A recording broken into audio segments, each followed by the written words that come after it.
खुलुमबाय खुलुमबाय खुलुमबाय खुलुमबाय खुलुमबाय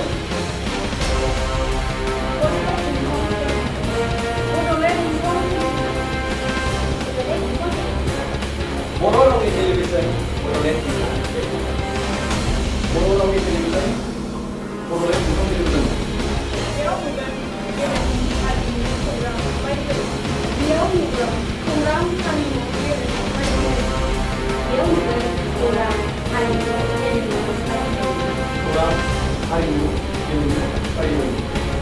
गेलेमु हारिमु खौरां आरो बायदि बायदि नोंथाङा लान्थिनाय बड'लेण्ड टेलिभिजन आरो गुबुन नायनो बड'लेण्ड सोलोंथाइनि